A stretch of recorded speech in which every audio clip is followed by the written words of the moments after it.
धुळे जिल्हा कारागृह अंतर्गत नव्याने सुरुवात करण्यात आलेले धुळे जिल्हा खुले कारागृह हे सुरू करण्यात आलेलं असून या ठिकाणी सद्यस्थितीत जवळपास एक आपली 70 बंद्यांची निवड झालेली आहे आणि मध्यवर्ती कारागृहातून त्यांच्या वर्तणुकीनुसार त्यांच्या कारागिरीन चांगल्या वर्तणूक असतात, इथं त्यांचं सिलेक्शन होत असते आणि त्यांना स्वतःच्या जबाबदारीवर कुटुंबात लवकरात लवकर जाण्याच्या दृष्टीने त्यांचं खुले कारागृहात निवड केली जाते।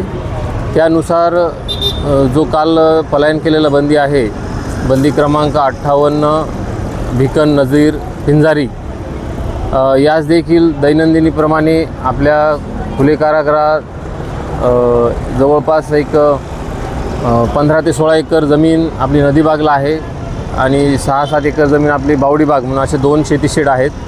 त्या ठिकाणी दैनंदिनीप्रमाणे त्याला बावडीबाग येथे शेतीकाम दिलेलं होतं।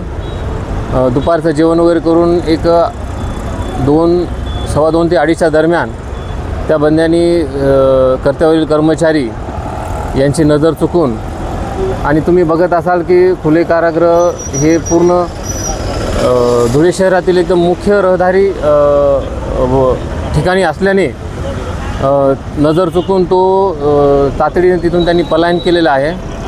तर त्याबाबत आम्ही संबंधित पोलीस स्टेशन धुळे शहर पोलीस स्टेशन येथे BNS 262 अंतर्गत त्याच्यावर गुन्हा पण दाखल केलेला आहे।